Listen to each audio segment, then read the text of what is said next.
Hello dear students, how are you all? Welcome back to the session of class 12th physics subject and dear students, आज हम Gauss theorem की next application करने वाले हैं। ठीक है, तो वो उस एप्लीकेशन के बेसिस पे हमने एक आर्टिकल करना है। इसके लिए हम एक एक्सप्रेशन डिराइव करेंगे for the electric field intensity at a point due to an infinitely plane sheet of charge. ठीक है, प्रीवियस लेक्चर में हमने एक लीनियर चार्ज के लिए जिसके ऊपर पॉजिटिव चार्ज ऐसे था, ठीक है, उसमें आपने आर डिस्टेंस के ऊपर गॉसियन सरफेस को कंसिडर करके, मतलब एक सिलेंड्रिकल सरफेस कंसिडर करके उसके ऊपर इलेक्ट्रिक फील्ड की वैल्यू फाइंड आउट करी थी। ठीक है, इलेक्ट्रिक फील्ड इंटेंसिटी की, जिसकी वैल्यू हमारे पास क्या आई थी, 1/2 pi epsilon naught lambda by R. ठीक है, जिसमें जो ये लैम्डा था, लैम्डा क्या था, लैम्डा वाज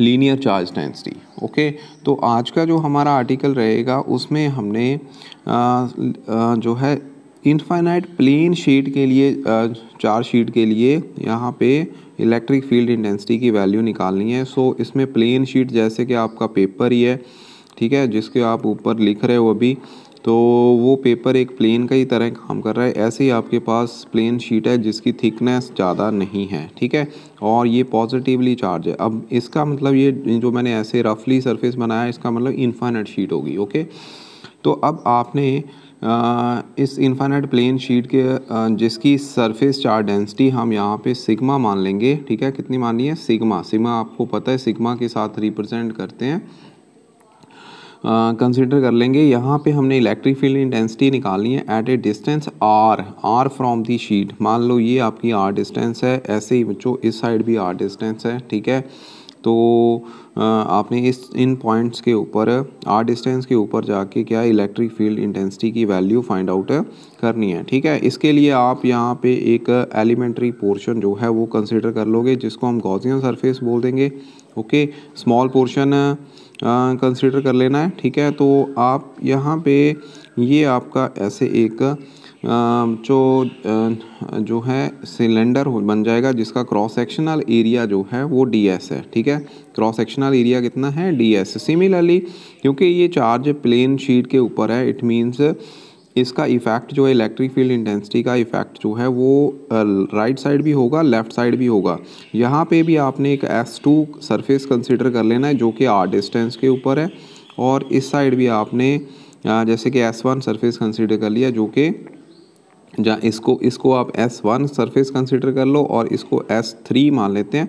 ठीक है, और जो कि आर डिस्टेंस के ऊपर है। सिमिलरली बच्चों ऑन द शीट आपने ऐसे एक गॉसियन सरफेस जो है वो कंसिडर करना है, जिसको हम S2 का नाम दे देंगे। ठीक है, अब इसमें जो इलेक्ट्रिक फील्ड होगा आपको पता है, दिस विल बी आउटवर्ड। ठीक है, आउटवर्ड इलेक्ट्रिक फील्ड होगा। सिमिलरली बच्चों डायरेक्शन जो है वो भी इसमें क्या है, आउटवर्ड ही, यूनिट वेक्टर की डायरेक्शन जो है वो भी आउटवर्ड आनी है, और जो एरिया एलिमेंट है वो तो है ही। ठीक है, इस डायरेक्शन में ds। ओके, सिमिलरली इस साइड है ds area element, electric field outward होगा।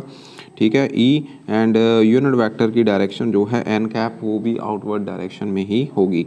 लेकिन जो ये सरफेस है इसमें हमने जो यूनिट वेक्टर की डायरेक्शन है वो आपने ऐसे n कैप जो है ऐसे लेनी है परपेंडिकुलर। ठीक है, ऑन दिस सरफेस। ओके, तो आइए अब इस आर्टिकल को आगे बढ़ाते हैं। ये आपकी कंप्लीट फिगर होगी, ठीक है, जो मैंने अभी बनाई थी। तो अकॉर्डिंग टू गॉस थ्योरम यहाँ पे इलेक्ट्रिक फ्लक्स जो है that will be equal to, किसके इक्वल आएगी, आपको इलेक्ट्रिक फ्लक्स का फार्मूला पता है। According to Gauss theorem this is equal to charge enclosed by the sheet divide by epsilon naught. ठीक है, अब आपने जैसे कि मैंने अभी बोला कि S सरफेस को आपने 3 सरफेसेस में डिवाइड किया है, S1, S2 एंड S3। तो सिमिलरली बच्चों जो इसका जो इलेक्ट्रिक फील्ड होगा, ठीक है, मतलब इलेक्ट्रिक फ्लक्स होगी। ठीक है, तो इलेक्ट्रिक फ्लक्स भी वहाँ पे 3 पोर्शन में डिवाइड हो जाएगी। और ये इलेक्ट्रिक फ्लक्स को आप कैसे कैसे डिवाइड करोगे, देखो S1 सरफेस के ऊपर मान लो इलेक्ट्रिक फ्लक्स है E.ds। सिमिलरली ये S1 हो गया। S2 सरफेस के ऊपर भी क्या आएगी, E.ds। ठीक है, वहाँ पे भी एरिया एलिमेंट सेम लिया है। उसके बाद यहाँ पे S3 सरफेस पे भी क्या आ जाएगा, E.ds। ठीक है, डिफरेंस कहाँ पे आएगा, एंगल में, क्योंकि इसमें ये दोनों एन कैप और ई और डी एस जो है वो सेम डायरेक्शन में है। सेम डायरेक्शन में होने के कारण यहाँ पे बच्चों जो इन दोनों के बीच में डॉट प्रोडक्ट यानी कि कॉस जो एंगल होगा कॉस ज़ीरो एंगल आ जाएगा, ठीक है। तो सिमिलरली जो ये वाला सरफेस है इसमें जो डी एस एलिमेंट्री पोर्शन है और इलेक्ट्रिक फील्ड होगा उन दोनों में डायरेक्शन में एंगल जो है वो 90 डिग्री का होगा, ठीक है। यहाँ पे 90 डिग्री एंगल आना है और यहाँ होगा कॉस 0 डिग्री अगेन, ठीक है, क्योंकि अलॉन्ग दी जो आपका गॉसियन सरफेस है उसके अलॉन्ग ये इलेक्ट्रिक फील्ड की डायरेक्शन यहाँ पे है, ठीक है। तो यहाँ पे जो कॉस 0 है इसका मतलब ये तो ई डी एस आ जाएगा। ये ई डी एस कॉस 90 आपको पता है 0 होता है, इसका मतलब ये फैक्टर निगलेक्ट हो जाना है।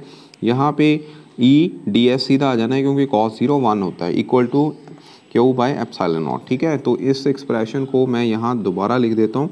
कैसे आया हमारे पास E D S cos 0, okay, first surface पे। सेकंड सरफेस के ऊपर आ गया E D S cos 90 plus यहाँ पे S3 surface E D S cos 0 again, ठीक है, कॉस 0, ओके। यहाँ पे क्या आ रहा है कॉस 0, ठीक, प्लस इक्वल टू यहाँ पे क्या आएगा क्यू बाय एप्सिलॉन नॉट, ठीक है। अब आपकी ये वाली वैल्यू 0 होगी, इट मीन्स आपका एक्सप्रेशन जो है वो आ जाएगा S1 E D S plus S2 E D S equal to S3 यहाँ पे, ठीक है, S3 E D S Q upon epsilon naught, ठीक है। अब इसमें लाइन इंटीग्रल जो है सरफेस इंटीग्रल जो है उस सरफेस इंटीग्रल डी एस को हमने ऐसे ही मान लेना है सीधा।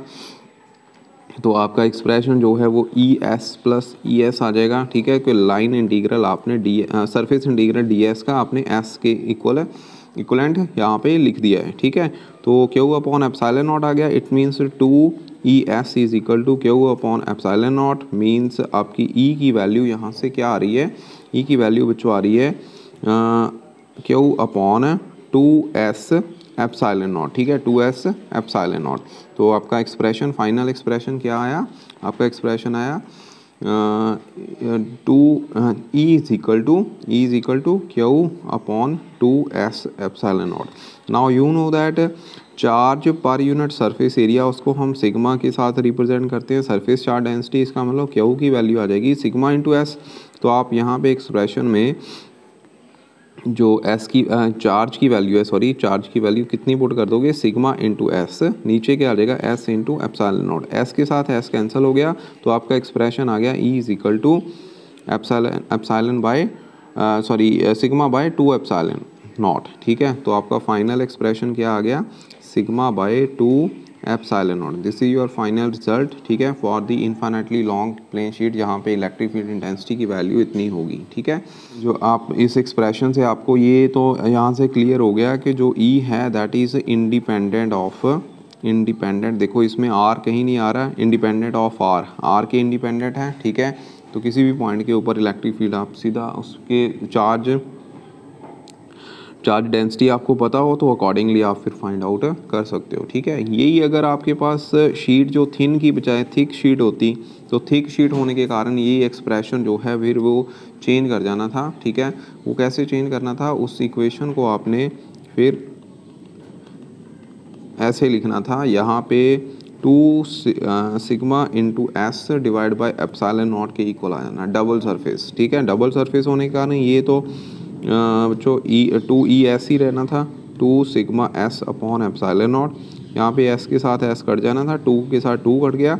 इट मीन्स आपका जो एक्सप्रेशन आएगा उसमें फाइनल एक्सप्रेशन में वैल्यू क्या आ जानी थी, सिग्मा अपॉन एप्सिलॉन नॉट, ठीक है।